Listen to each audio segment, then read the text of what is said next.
Tunggu dulu. Salam tempel. Alhamdulillah. Ya. Ayo kasih mic-nya. Ibu dulu yang ngobrol. Pengalaman ibu meraktekin ilmu RDAY. Bapak dan ibu saya mau kayak Bu Roni. Penghasilannya per hari 600 juta. Berarti sebulan berapa tuh total? 18 miliar sebulan. Ibu boro-boro 100 juta juga nggak gablek. Aduh, muka keren, tapi kantongnya aduh. Pokoknya saya mau perhatiin, iya sayang beli jajan. Oke. Nah maunya saya, Bu Roni cerita pengalaman, Bapak dan Ibu nyimak. Biar semangat. Satu pertanyaan 1 miliar tunai. Tapi kalau nanya nggak berbobot, jadi tumbal. Iya dong. Lu mau duitnya aja, gue juga mau nyawa lu. Oke? Tepuk tangan dulu dong, luar biasa. Bu Roni dengan penghasilan per hari 600 juta.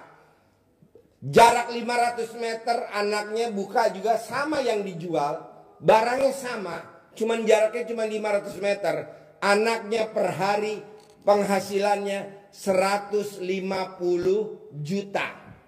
Anaknya masih muda, umur baru 20 tahun. Tepuk tangan dulu dong.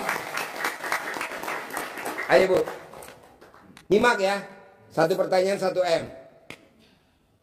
Assalamualaikum warahmatullahi wabarakatuh. Alhamdulillah senang banget bisa bertemu dengan Ibu dan Bapak. Senantiasa seluruh hajat-hajat Ibu dan Bapak yang hadir pada malam hari ini, seluruhnya Allah ijabah, Allah kabulkan. Amin. Pasti ya Pak? Pasti dikabulkan. Saya dulu ketemu Pak Haji juga dalam keadaan yang sangat luar biasa gitu. Dalam keadaan yang usahanya memang sudah diambang kebangkrutan, hutangnya juga sudah tenggelam di atas hutang. Kalau boleh saya cerita dulu, Pak Haji itu bilang ke saya, Bu, Pak, kalau gua ngelihat lu tuh ya ibarat ngelihat orang yang tenggelam. Speakernya pinjam satu buat Pak di lautan, yang kelihatan cuman kepalanya aja di leher gitu. Jadi saya tuh udah tenggelam di lautan utang. Gitu. Kalau gue lihat tuh bahasanya beliau, lu tuh udah tenggelam gitu, udah tinggal kepalanya aja gue lihat. Tapi Bu, lu jangan tanya gue gimana caranya nanti Allah ngabulin doa lu. Gue tuh nggak tahu nanti yang akan nolong lu apakah ada pohon yang lewat terus lu pegangan ke pohon itu, apakah ada orang yang ngasih ban lalu lu bisa bergelayutan di ban itu, ataukah nanti ada kapal kecil yang lewat lu diangkat ke kapal kecil itu gitu. Jadi beliau itu sedang mengajarkan kepada saya, udahlah jangan ngintip-ngintip pekerjaannya Allah, gimana caranya Allah nolong kita gitu. Nih saya ibaratin kalau ngintip-ngintip apa Pak? Kalau Bapak punya mobil ketok magic, boleh gak Bapak mobilnya dimasukin ketok magic, Bapak dan Ibu ngintip, boleh gak? Nggak boleh. Akhirnya katanya si bengkel ketok magic itu yang dari Blitar, Bapak dan Ibu keluar dulu bentar ya, ini mobilnya dikerjain. Kalau sampai kita suka ngintip-ngintip, kurang apa ya saya ya, kurang apa ya, kata Allah kalah dong gua sama bengkel ketok magic. Makanya Bapak dan Ibu jangan suka ngintip-ngintip, terutama Bapak, alat kelamin istri.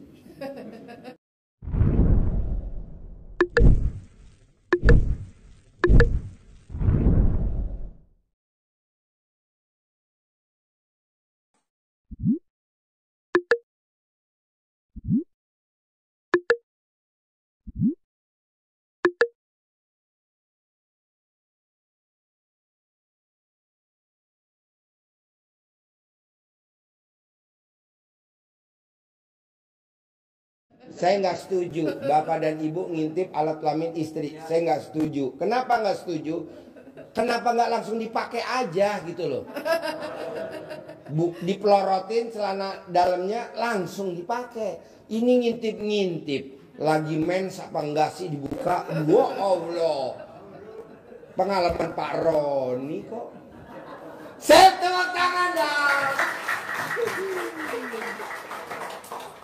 Lanjut. Jadi waktu itu saya tuh diajarkan ketika saya berdoa kepada Allah, ya udah, kan perintahnya cuma berdoa. Berdoalah kamu kepadaku, kata Allah, niscaya aku kabulkan. Jadi tugas kita berdoa, bukan memikirkan cara terkabulnya doa. Gitu. Nah, jeleknya kita tuh, gitu, kalau berdoa mikir, nanti siapa yang linglung ya, yang ngasih ya? Nanti siapa, gimana caranya ya lunasnya ya? Nanti siapa yang nolongin saya ya? Apakah dari si A, dari si B, dari si C ke si A, ke si A ke si C baru ke saya apa gimana? Itu kita terlalu banyak mikir di situ. Jadi hajatnya tambah lemot. Gitu. Makanya ada di ilmu 18 masuk ilmu yang tidak boleh mikir. Gitu. Maksud tidak boleh mikir itu ya itu. Gak usah mikirin hal yang sia-sia gitu. Kalau kita disuruh sama Allah untuk berdoa, ya udah berdoa. Tidak usah pengen tahu bagaimana Allah bekerja menolong kita gitu. Udah, tugas kita cuma berdoa aja. Adapun pengabulan itu mutlak miliknya Allah, kan begitu. Nah ini kita nggak terlalu banyak mikir, itulah yang membuat hajat kita lemot. Makanya di ilmu 18 ada mikir tidak diperkenankan di sini gitu. Dilepas, nggak boleh mikir. Jadi sebenarnya kan saya juga waktu diajarkan sama Pak Haji, jangan mikir, saya juga lebih mikir lagi. Kan saya dikasih pemikiran supaya berpikir, kok Pak Haji ngelarang saya buat berpikir sih gitu. Ternyata maunya beliau itu saya berpikirnya bagaimana maunya Allah, bukan maunya saya. Sedangkan saat itu ketika saya banyak hutang, ketika hutang saya hampir bangkrut, ketika hidup saya tidak karuan, yang saya pikirkan di kepala saya maunya saya. Maunya saya hutang lunas, maunya saya duit banyak, maunya saya usaha cepetan pulih gitu. Semuanya pengen serba cepet, pengen cepet terkabulnya gitu. Nah ternyata Pak Haji, Bu, nggak boleh mikir di sini tuh mikir yang negatif, mikir yang positif boleh nggak? Boleh. Jadi apa sebenarnya Pak Haji yang harus saya pikirkan? Pikirkan gimana caranya buat Allah takjub. Gitu. Jadi pikirkan apa yang Allah mau, bukan yang saya mau. Gitu.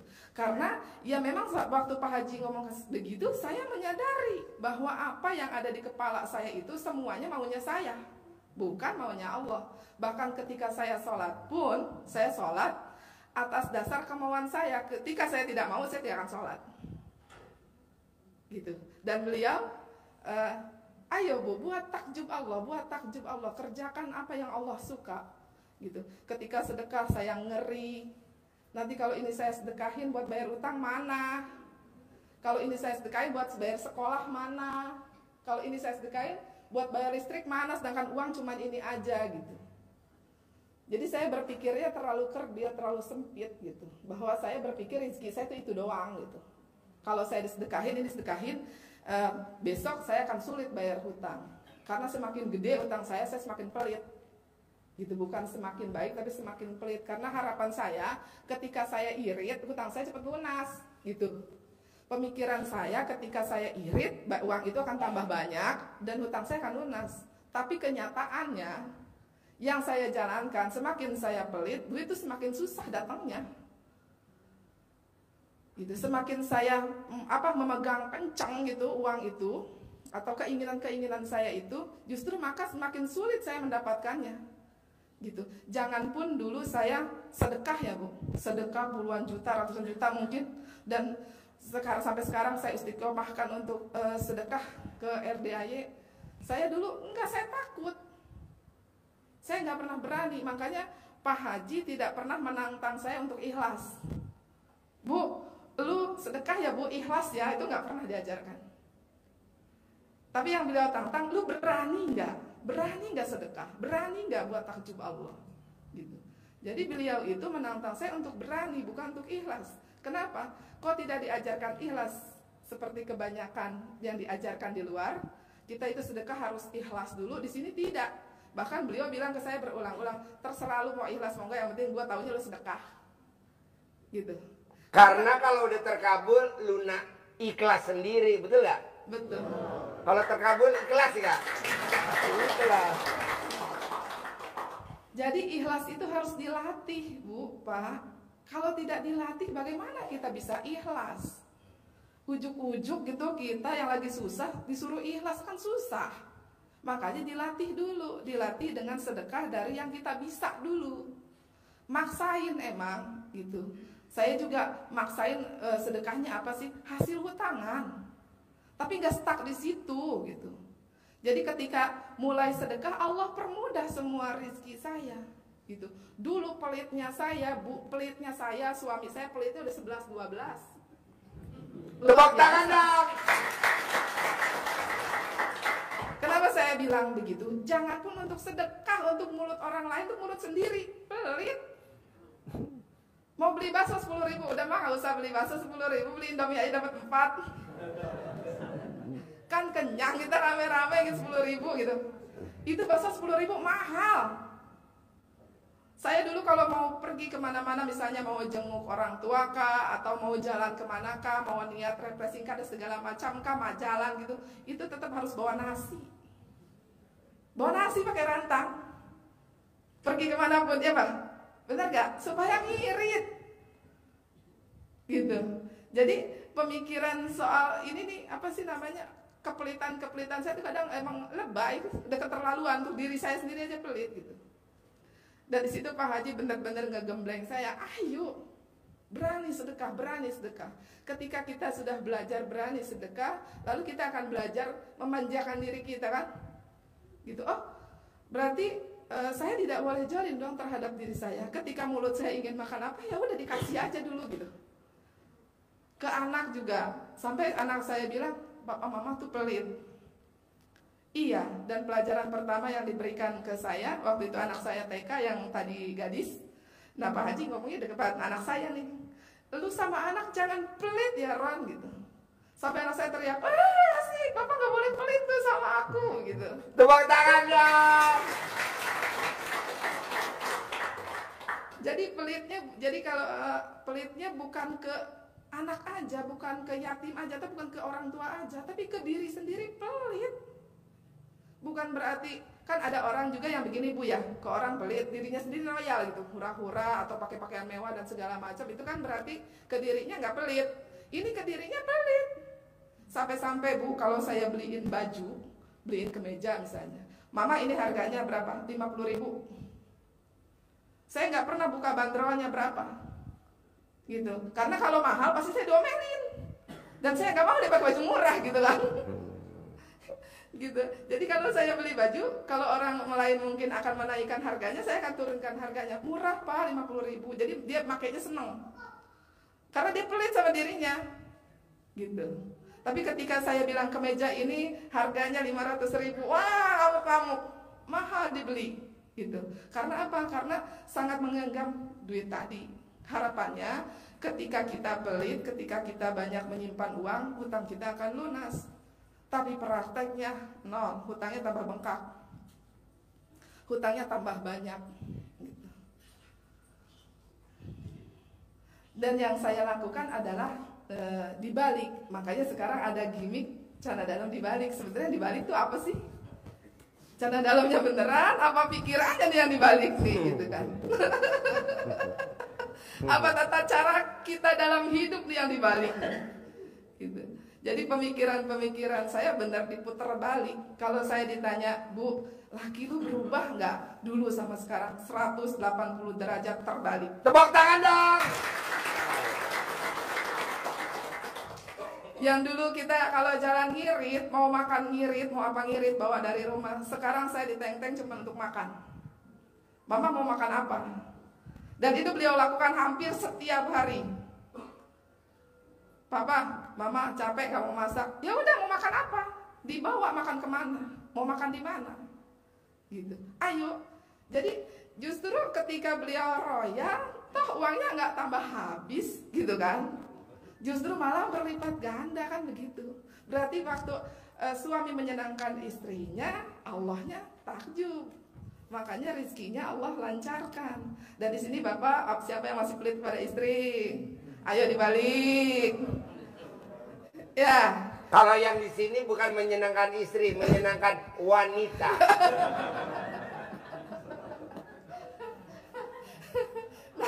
Nah itu yang saya nggak setuju ya. Menyenangkan wanita, akhirnya wanita mana yang senang?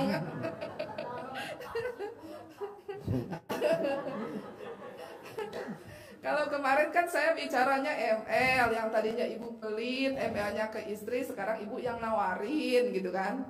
Nah sekarang giliran bapak-bapak nih. Siapa yang masih pelit sama istrinya, yo dibalik ya. Royal sama istri, royal sama diri sendiri, nggak apa-apa lah gitu kan. Di Islam pun diajarkan bahwa kita tidak boleh menjolimi diri kita sendiri gitu. Nah, banyak hal yang saya lakukan, banyak hal yang saya rubah dari cara pandang hidup saya, gitu. Yang tadinya saya memandang hutang itu sebagai musibah, sebagai kesulitan, sebagai murkanya Allah, sama Pak Haji dirubah. Hutang ini bukan musibah, tapi anugerah. Dan ketika pertama saya kali berdoa di sini, saya mengeluh kepada Allah, Allah lunas satu hutang saya ini, gimana caranya lunasnya, kasih dong saya rezeki yang banyak buat saya lunasi hutang gitu. Dan saya ditegur sama beliau, lu minta apa sama Allah? Minta banyak rezeki Pak Haji biar bisa bayar hutang. Kenapa lu yang mau tampil? Kenapa nggak minta sama Allah, Allah atas ridhomu hutang saya engkau yang lunaskan, kan gampang, lebih cepat caranya Allah kan gitu. Nah saya enggak, jadi saya kekeh, saya minta tapi sombong. Saya minta sama Allah rezeki yang banyak untuk saya bayar hutang. Jadi sayanya nggak mau angkat tangan, Allahnya pun nggak mau turun tangan. Tepuk tangan dulu. Makanya penting banget di sini kita udah deh angkat tangan deh, udah deh kita nyerah aja deh sama Allah deh, pasrah aja sama Allah deh gitu. Nanti Allahnya turun tangan, semuanya akan selesai dengan manis dan mudah gitu. Yang tadinya saya pikir hutang lunas itu sulit, ternyata gampang. Ketika saya berpikir memajukan usaha itu sulit, ternyata gampang. Ketika saya pikir hutang modal itu susah didapat, ternyata gampang. Tergantung bagaimana kita yakinnya kepada Allah. Makanya kan ada ayatnya Allah itu seperti prasangka hambanya. Kata Allah, aku bagaimana prasangka hambaku gitu. Nah ketika kita prasangkanya baik kepada Allah, semuanya akan terjadi yang baik-baik aja Pak, Bu. Kalau kita prasangkanya buruk terus kepada Allah, maka itulah yang akan terjadi gitu. Dulu waktu Pak Haji bilang, rahmatku lebih besar daripada murkaku, saya nggak mudeng tuh. Rahmatku lebih besar daripada murkaku, tapi yang saya alami minus gitu kan. Ini sebenarnya yang mana yang rahmat, yang mana yang murka kan gitu. Dan saya diajarkan, bisa nggak si hutang ini jangan jadi keluhan, tapi bisa nggak hutangnya disyukurin dulu gitu. Disyukurin dulu. Pemikiran saya ketika saya mengucapkan alhamdulillah, ketika Allah kasih yang enak, baru saya berani bilang alhamdulillah. Misalnya ada orang kasih uang alhamdulillah, dagang rame alhamdulillah. Ketika dagang sepi berani nggak alhamdulillah? Nggak berani. Karena pemikiran saya, yang saya tahu di dalam hati dan pikiran saya, yang saya pelajari, ketika saya bersyukur akan ditambah. Maka ketika saya mensyukuri hal yang tidak enak tadi, pemikiran saya takut ditambah nggak enaknya gitu. Padahal yang ditambah itu sama Allah nikmatnya. Ayatnya, siapa yang bersyukur kepadaku, kata Allah, niscaya aku tambah nikmatnya. Tapi yang ada di pikiran saya ditambahnya aja, nikmatnya nggak pernah kepikiran gitu. Jadi ketika hutang saya besar, saya takut tuh bilang alhamdulillah Allah hutang saya besar, takut ntar tambah besar lagi gitu. Itu pemikiran saya dulu. Tapi sama beliau dijabarkan bahwa kalau bersyukur itu yang ditambah nikmatnya, bukan ketidakenakannya gitu. Nah, mulai saat itu apapun yang terjadi, yang saya ucap alhamdulillah. Kesandung alhamdulillah, cucian baru jemur masih basah ngegubrak alhamdulillah. Gitu kan. Dagang masih sepi alhamdulillah. Dagang belum nyampe target alhamdulillah. Jadi semuanya disyukuri. Karena saya yakin kalau kita bersyukur maka akan ditambah nikmatnya. Gitu. Mulai saat itu saya baru mengerti, oh kenapa kita harus banyak bersyukur dalam doa kita. Sampai-sampai di suatu ketika hajat saya sudah mulai terkabul, mungkin hutang ada beberapa, tinggal beberapa juta aja, belum sudah yang besar-besar sudah mulai lunas gitu kan.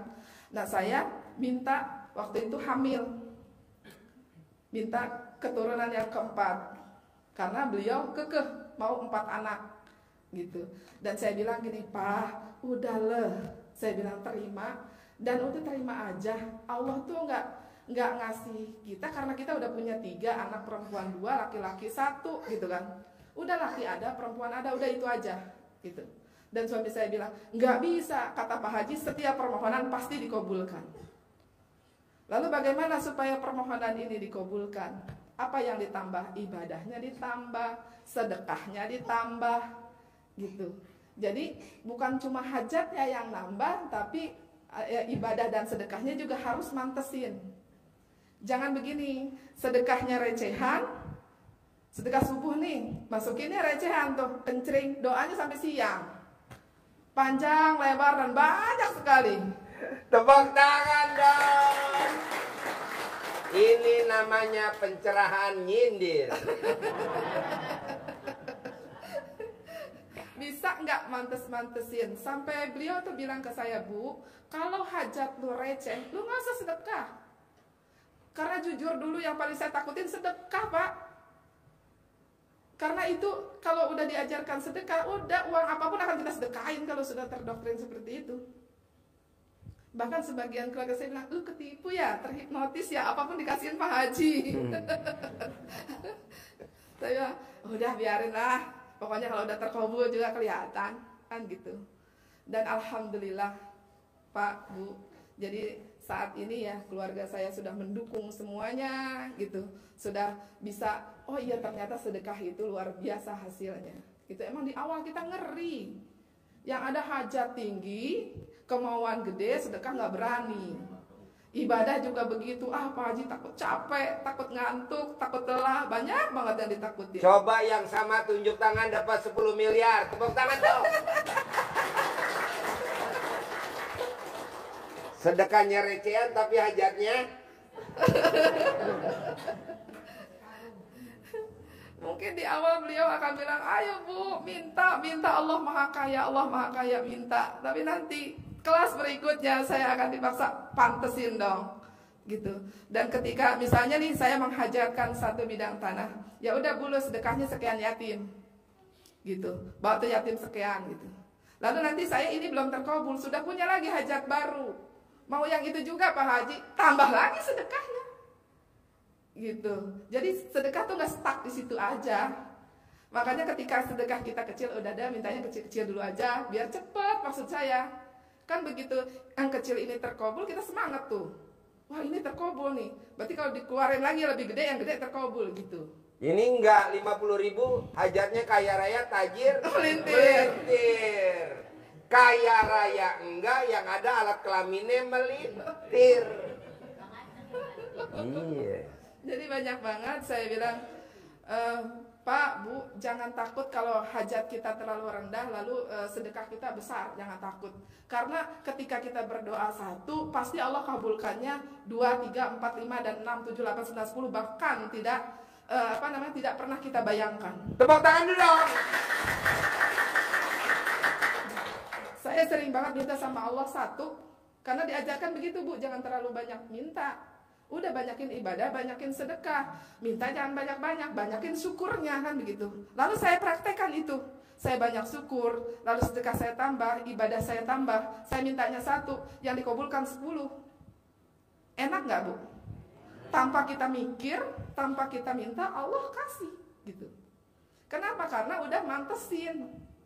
Makanya Pak Haji suka bilang, udah mantesin. Kalau mau yang kaya raya tajir melintir, nggak bisa bos, pantesin dulu muka lu.